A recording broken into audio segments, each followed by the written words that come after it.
while there is strife and violence that continues to take place in Manipur, it's over 1 month now. There are political upheavals that are also taking place.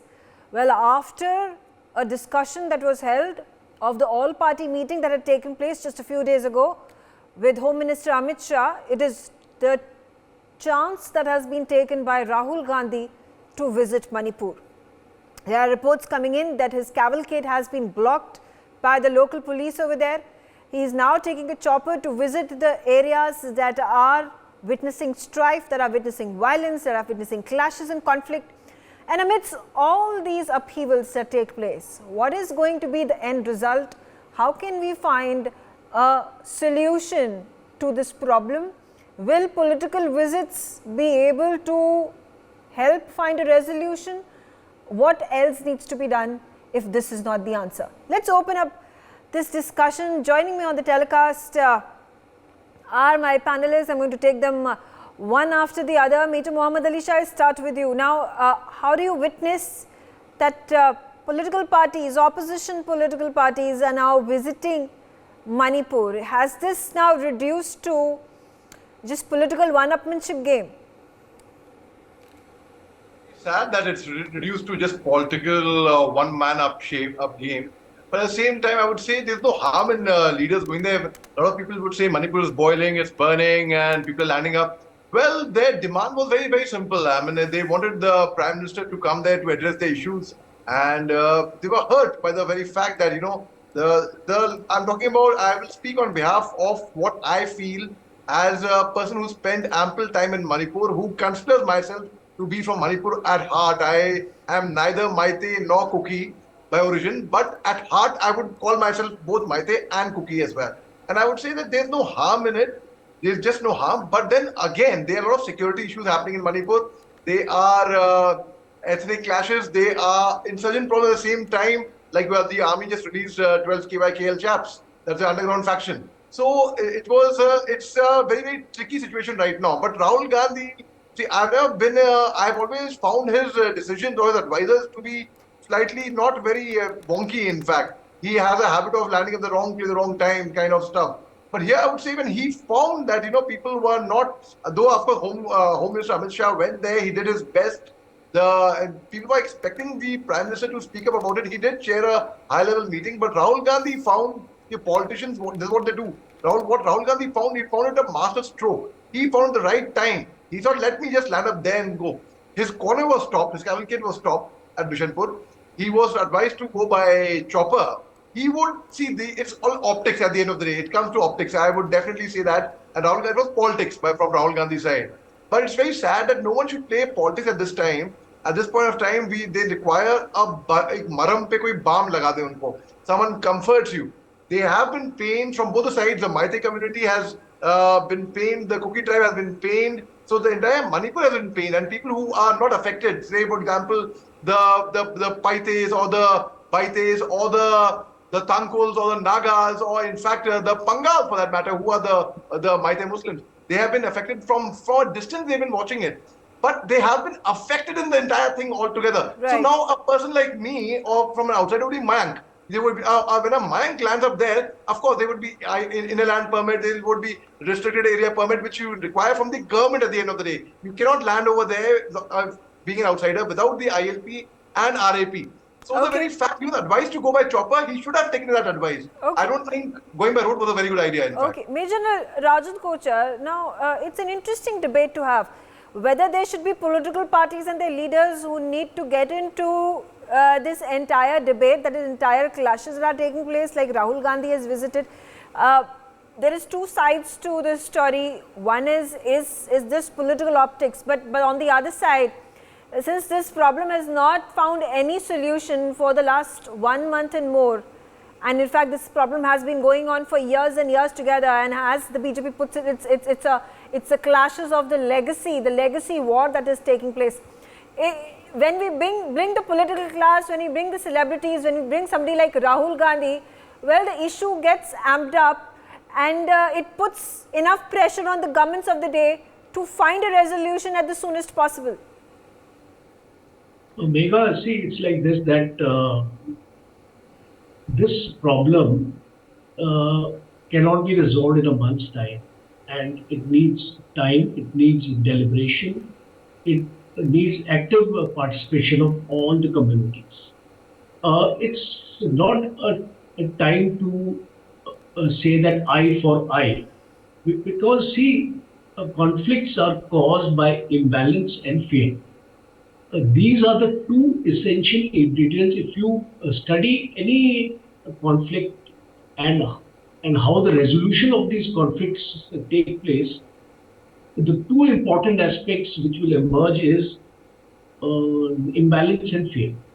So this aspect will have to be addressed by the government. Now, Rahul Gandhi going there, does it resolve the problem to any extent? As a matter of fact, the state government and the central forces, almost 36,000 central forces, soldiers are there today, risking their life day and night. And he will also have to be provided security. And if there is an incident happening, it will be blamed on the government. So he has to understand that the state is in a very Major General Coach, I'll come back to you. There's an audio issue over there, connection problems. But Rajat Sethi, let's get a perspective from you as well. So is this again a position that has been taken by the opposition parties? They've gathered, they met the Home Minister a few days ago. They said there should be an all-party visit that needs to be now organized for the opposition parties and their representatives to visit Manipur. Rahul Gandhi has already done that. There is a lot of optics at play over here. Was this a right decision by the opposition? Well, right or wrong is for them to decide. I mean, he wanted to come on to a political opportunistic tourism, so be it. I mean, nobody can stop him from coming if he wants to do that, as long as he's not disturbing the ongoing operations from the security agencies, etc. My bigger problem is that how much does he know about Manipur? I think anybody who doesn't understand even the basics of the state, of such a complex state like Manipur, wouldn't add any value. All he's going to do is perhaps move around, fly through chopper, etc., do some photo optics, and then come back. What is he bringing to the table is important. What are his former chief ministers going to say? I mean, because former chief minister, Mr. Ibobi Singh, is parroting the same Meitei line. It's not like his Congress leadership is trying to say something which is vastly different from what the incumbent chief minister is saying. So my point is that this task is very difficult. Allow professional mediators from the Indian establishment, from the government side, who have worked for like decades and decades on this crisis, to be able to, command that respect across community lines and propose some middle ground. All he's going to do is further rub salt in the wounds. And that doesn't behove, especially at a time when actually lives are at stake. I mean, look at what happened even prior to this current crisis. When Ibobi used to be the chief minister, even landing his chopper in districts like Ukhrul used to be a nightmare. They used to have insurgent groups, shower AK-47s as soon as Ibobi used to land in those areas. Did he come into this political opportunism then? I mean, it's such a protracted problem. What has been he doing during the peace times? It is during the peace times that you actually, if you're concerned about the area, that you actually sit down and find out solutions. Not in times when the state is burning. It requires more professionals to actually handle it, instead of politicians trying to gain political advantages out of it. That's my simple thing. As a concerned citizen, I have served there as 5 years as the advisor to the chief minister till 2022. And it pains me looking at, people who are trying to act as political vultures, trying to exploit the situation for political gains. It should not happen. Allow professional space, mind space to address this issue, going on the merit of the issue. R.S. Mani, again, a problem of internal security. There is also these questions and concerns that have been raised by the Home Ministry, by the state authorities with regards to the insurgency coming in from Myanmar. Now, in such a situation, it's already a very tense situation, volatile, and with politicians now wanting to attack the government, attack the state government, attack the central government. Does it bode well for the people, for the state of Manipur, for the people of Manipur? And can there be a solution that can then be found out? Thank you, Megha. At the outset, let me say that this crisis tourism should be discouraged. This is a crisis tourism. Whenever there is a crisis, I think the former ex-premier MP of Congress has the habit of landing, whether it is in Dadri or area or wherever it is. This crisis tourism has become a habit which will not augur well for resolving the problem. It can only lead to aggregating the problem. And Manipur, as Rajat had already said, is too complicated. All the districts have a different texture. The cultural texture is different in every district of it. And does he know the cultural texture of all these things? At this stage, for him to land there, whether it is in Bishnupur or wherever the Imphal Valley or wherever it is, it could be aggravating the situation more than actually catalyzing a resolution. That is a very, very basic fundament. But also the opposition parties will want to rake in this issue, will want to rake up this issue, would want to get the limelight and also bring it into the national, on the national map. Something which was relegated to Manipur has gone on for a month and over. The state machinery has not been able to resolve it. Well, that gives ammunition to the opposition parties to rake this up on a national level. I say opposition would behave like nationalists, not like opportunists and anti-nationalists. The crisis of the situation demands focus, as Rajat has well, focused attention by professional mediators. Only they can help with a lot of credibility among all the ethnic groups, all the stakeholders. Only they can resolve this way. Opposition can only disrupt the situation, further aggravate the thing. So at this stage, there is a lot of maturity required to help the resolution of the problem in hand, because the internal, there is already opposition means higher level of security deployment for catering to them. That means there will be a shortage of security for the real crisis. We really require the highest level of resources, both qualitatively and quantitatively. Besides that, the infiltration problems of the minimum are happening there. So you have to see all these in a balance of consideration.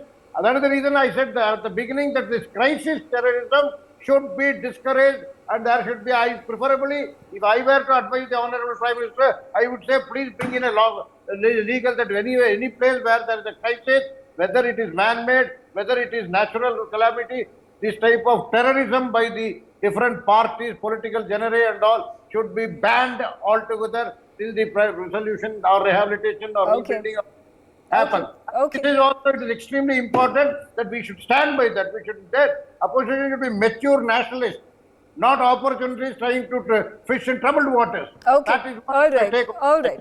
Major Ali Shah, then do you also see the politicization of the situation? Are there certain segments in Manipur, in the state communities in Manipur, that are siding with one political party versus those who are siding with another political party, maybe the state machinery versus the opposition? Now, there are non-state actors, there are state actors that are going to take advantage of it. They already are taking advantage of it.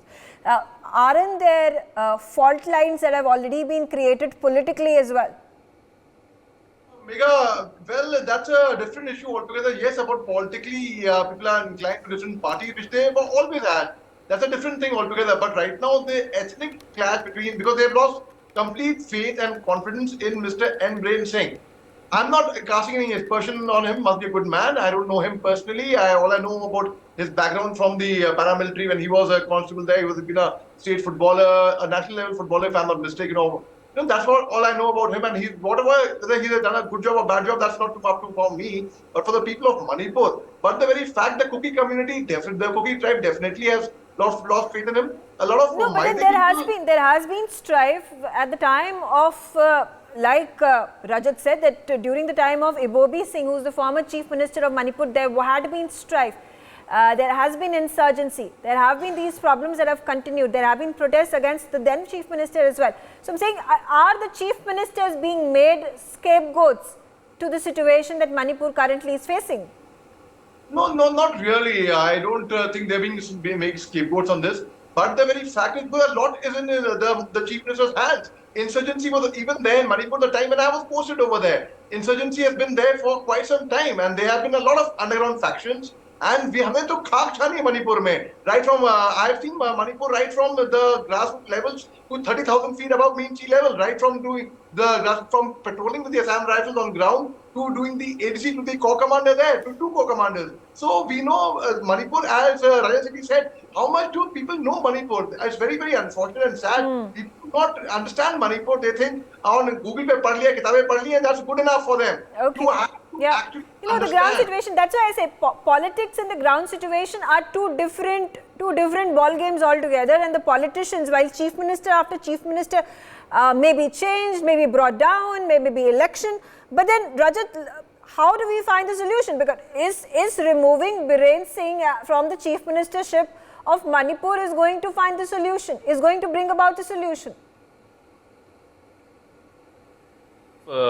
One community demands, I mean, I'm not going on to the merit of the demand as such, but I'm just looking at it from a very dispassionate perspective. Nagas had issue with Ibobi because Ibobi had arrested the UNC's president, the United Naga Council president, in a very undemocratic manner, and that led to the blockade of the national highway by the Naga community for more than 150 days. Nagas were only demanding removal of Ibobi. What was Rahul Gandhi doing then, or what were people under the UPA government doing then? They could have asked that Ibobi to step down. They did not. See, the problem is that it becomes a Pandora's box. If today one community goes up and says that a democratically elected leader should be removed because one sectarian part of the society says go and change it, then, you know, there will be riots in neighboring Mizoram, even in Nagaland, even in Arunachal, even in Assam. One community will go on and say that, okay, you know, there has been violence. Now you please kindly remove the chief minister. Where does it stop then? You are creating bad precedences, wrong incentives to resolve the issue. Issues cannot be resolved like this. And certainly when there is a 144 imposed, what is Rahul Gandhi doing? Who has he sought permissions from? Okay. And my bigger problem is that, you know, these people are unfit for mediation exercise. Please understand mediation. And you're saying, what's the, you know, what's the alternative? I can tell you there are rounds and rounds of discussions happening with key stakeholders. And key stakeholders includes a lot of these Sioux militants, the suspended, which are under talks with the government. They are here in Delhi speaking to, you know, MHA officials. Yesterday, there were Meitei people who had come into Delhi. They were flown in and the deliberations were happening. Again, those deliberations won't happen in TV studios. That is why you don't come to know. These are being done in a dispassionate manner through government channels, through official channels. Okay. Because the buck stops over there. It won't stop TV studios. Okay. That's the problem. Fair enough. We understand that there has been sincerity that has been shown by the state government and most importantly the Ministry of Home Affairs. The Prime Minister, as soon as he returned from his US trip, that was the first meeting that he held with his cabinet members about the situation in Manipur. That's extremely sensitive. There have been meetings after meetings that have been initiated by Home Minister Amit Shah as well with the various communities. There have been committees that have been found. That's another thing to be talked about, that why is it that the community members, the representatives of these communities have decided to shun having any say in these committee meetings that have taken place. But Major General Kochhar, now one thing is to go about looking for solutions in a positive light, in a constructive way to find the problem and root it out. And the second issue is about creating politics out of it. The demand that has been made by the communities to remove the chief minister, that impose president's rule, is again, do you think this is politicization of the issue at hand by the communities who are demanding it? Megha, let us look things in a dispassionate manner. Has the chief minister been able to restore a law and order situation in his state? Has he failed in curbing these riots and mob violence? Did he take preemptive steps in ensuring that this violence does not spread to all these areas? So I'm putting a question mark here on all these. You see, I'm not here to hold a flame for the chief minister or anybody else. I just dispassionately looking at the events in Manipur and the way the state armory, the state police, your weapons were looted and feeling being given and doors opened and people have actually come in and walked away with all the weapons, 4,500 or so. So, do we give a clean check to this kind of governance? No, definitely not. There has to be accountability in the process. So, I am only raising these questions. I am not asking that the Chief Minister should resign or something, but he has to be held accountable in whatever manner the centre thinks it can restore that situation. And so, okay, then also, okay. The governments of the day will have to be held responsible. They have to be held accountable as well. This time, when opposition comes out, Rahul Gandhi comes out and visits Manipur, wants to visit these strife-ridden areas. Does this also put pressure on the governments to then ensure and take constructive steps under the pressure that is now being built by the opposition there?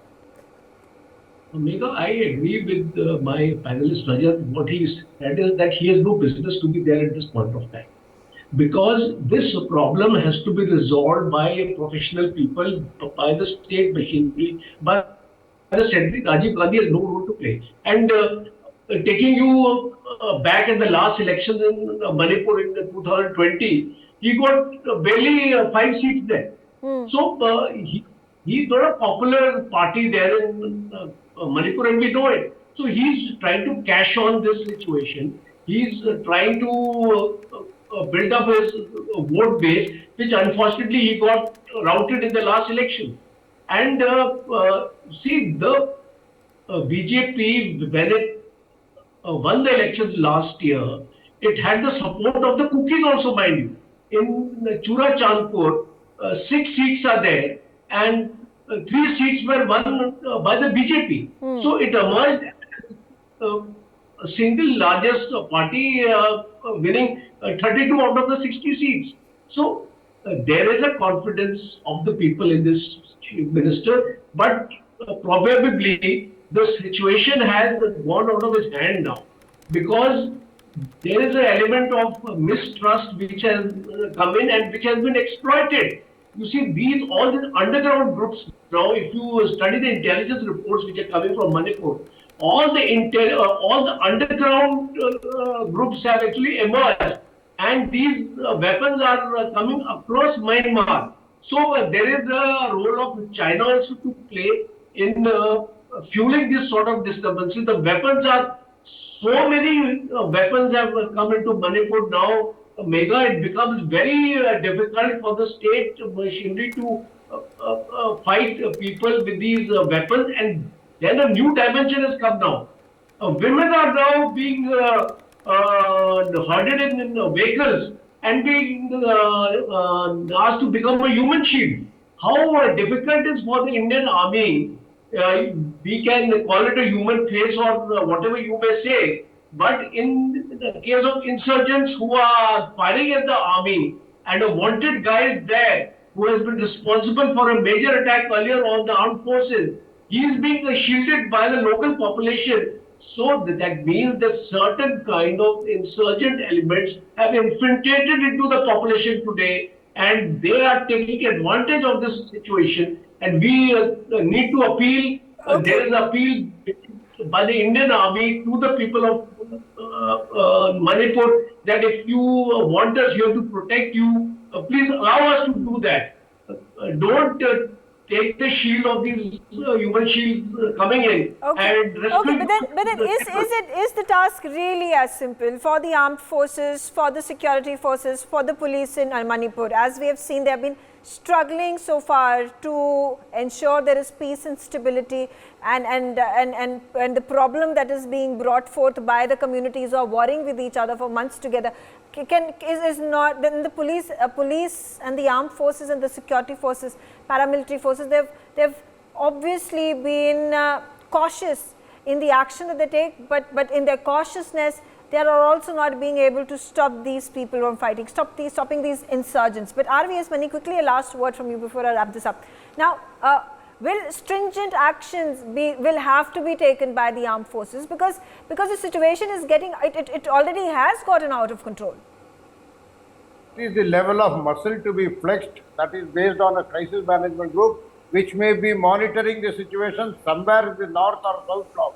That we are not going to share it with the people, and which force to exert how much pressure also is decided at that level, and they are very meticulously followed. Every small incident is factored into that, including the probable reactions, including the insurgents who have infiltrated into the country from their headquarters of Indian insurgent groups in Myanmar, China, Bangladesh, all over the place. They are able to infiltrate into that, identify with the local tribes, and thereafter provoke them, offer them false shield, etc., etc. That will all be calibrated, they will be factored into, and that is the level of location-wise scale of pressure will have to be decided. So it is a very, very professional job. It cannot be discussed over, as Rajat said, it is not discussed over. Similarly, at the same time, another group will be working, a professional mediator will be talk with lot of credibility, will be talking to the people and finding a probable solution. As regard Biren Singh's resignation or Biren Singh's continuance, see, in Manipur, the situation today is that is such that everybody wants to be the chief minister. All the 16 MLAs want to be the chief minister. They will change parties. And moreover, but nobody can find a solution to it. You know, decades old, which is unfortunate, which is paradoxical as well. For more such videos, subscribe to the NewsX YouTube channel, hit the bell icon.